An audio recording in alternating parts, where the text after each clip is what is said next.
हमारा घर में रोजो सोहर हो, ऐसे हमारा क्षमता बस सोहर गवावे के।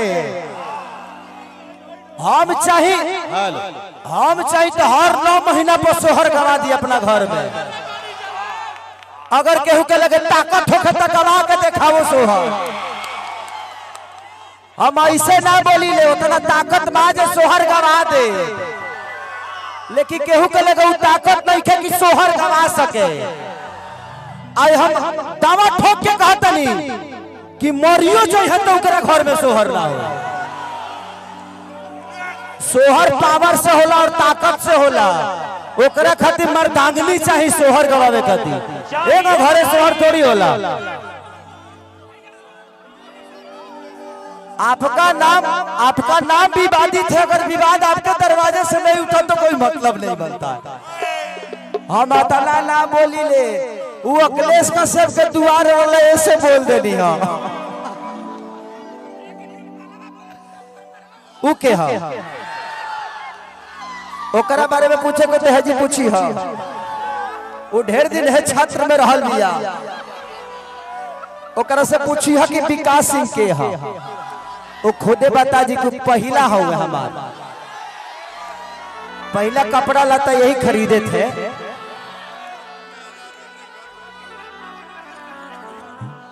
आजकल कुछ स्टार लोग ऐसा बा जे कुछ स्टार के चमचई करके अपन जीवन चलावल चाहता। हमारा घेवड़ा फर्क ना पड़ेला, तू लोग वही चमचई करके जो नीचे ही बड़ा जीवन भर नीचे ही रहबा। खेसारी के चमचई के आगे नहीं खन बढ़ल। हमार आदर्श के हो सकेला तो हमार आदर्श रउआ सबे बानी के हुए स्टार ना। हमारे के बनावे वाला रउआ सबे हई, हमारा अपन लोग बा। हम केहू के स्टार के आदर्श ना मानी ले। केहू स्टार हमार जीवन बनौले ही नहीं के, रउआ सबे प्यार के ले बनी। हमार जनता जनार्दन हमके आशीर्वाद देले बा, ऐसे ज्यादा कुछ ना। तो काम खत्म। अब जतना अच्छा सुन लो, हम जानता नहीं कि हम जहाँ कुछ बोलनी कि विवाद भय। अरे कतना लोग सोहर गावता। अरे भाई हमार तो कल दोसरे के द्वार पर सोहर गई, तहरा घरे सोहर भैया होई।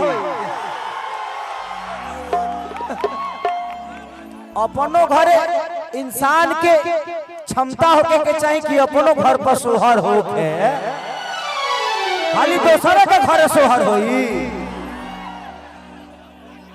इंसान हाँ अपनो घर पर सोहर करावो अगर क्षमता होके देह में तो दोसरे के घरे कहिए ले बधाई गई बोलो, अपनो घरे गावलो ठीक बा ना। हम जाना तनी केहू ने केहू चढ़ाइए कल फिर विवाद बा। हम गलत नहीं की कले, हकीकत बा। गलत बोलत नहीं। आप दुनिया के दरवाजे पे जाके सोहर बजवा रहे हैं भाई। आपके अंदर वो काबिलियत और क्षमता है तो अपने घर पे भी सोहर गाओ यार। हम आके गाएंगे, कम से कम उस लायक काम कर दो ताकि हम आके गाए। और द्वार विवादित है बाबा, और रउआ द्वार पर विवाद ना भइल तो फिर कोई नहीं कह सकत। उड़ने वाले तो बिना पंख के भी उड़ जाते हैं, और आप ऐसे ही हैं। खेसारी के पास गायकी नहीं थी, शकल नहीं था, पैसे नहीं थे, सपोर्ट नहीं था, उसके बावजूद भी आज पूरी दुनिया में आप सबको प्यार दे रहा है और प्यार पा रहा है।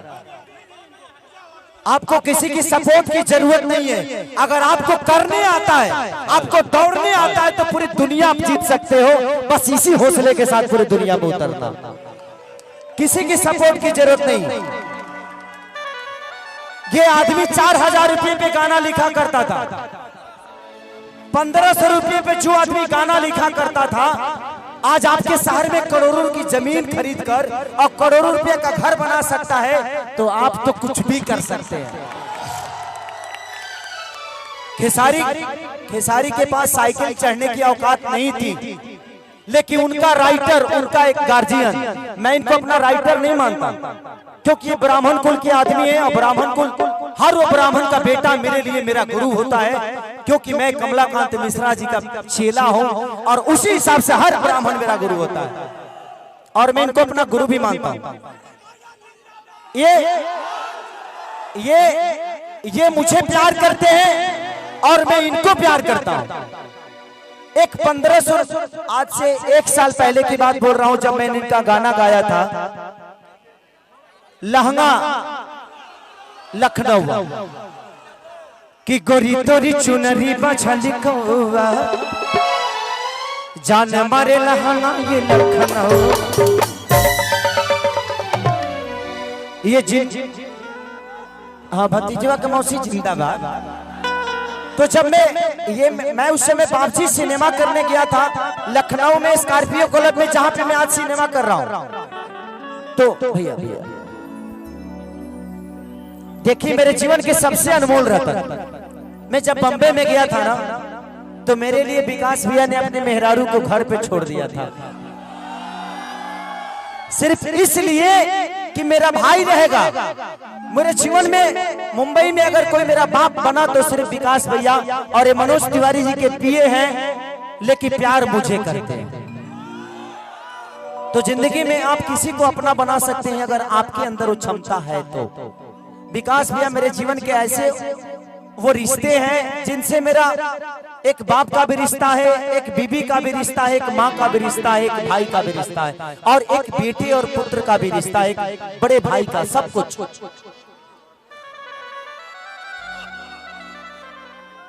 जिंदगी में एक बात बताओ, पैसे मत कमाना। अगर जिंदगी में बहुत कुछ करना है तो मैं आप सबसे बोल रहा हूं कभी पैसे मत कमाना, बस लोग कमा लेना, इंसान कमा लेना, उससे बड़ी दौलत कुछ नहीं हो सकती।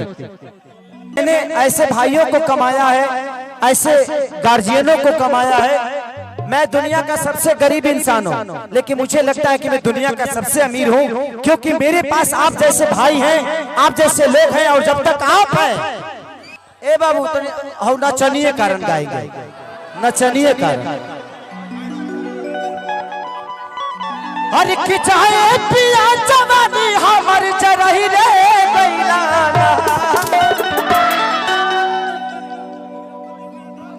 आस्था आस्था आस्था इधर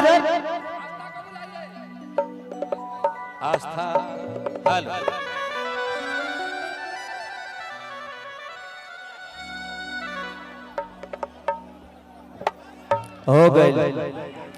हो गए अब काल से ये चले गाना 2-3 दिन के हुआ छोड़ी, काल से विवाद चली रे बाबू। सारे कंपनी भाई हमार कंपनी वाला लोग सुना तरह तो काल से गाना मत छोड़ी लो, ऐसा ये काल से गाना नहीं चले वाला। हमार काम खोदल हम खोद देले वाले, अब जरा बर्दाश्त करे के वो कॉल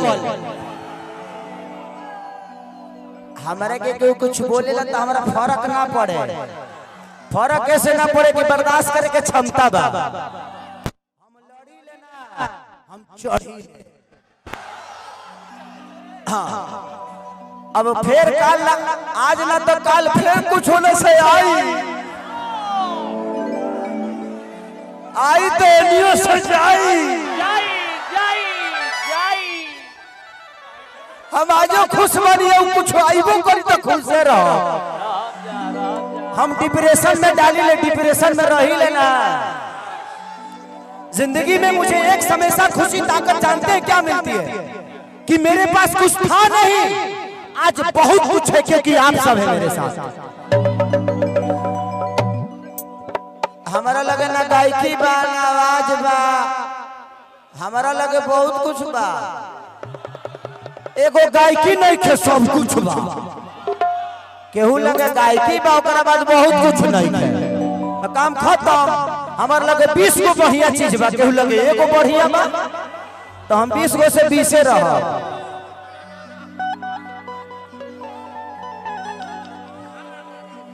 हम चाहते हैं कि इस धरती पे विवाद शुरू हुआ था तो अखिलेश कश्यप के माध्यम से।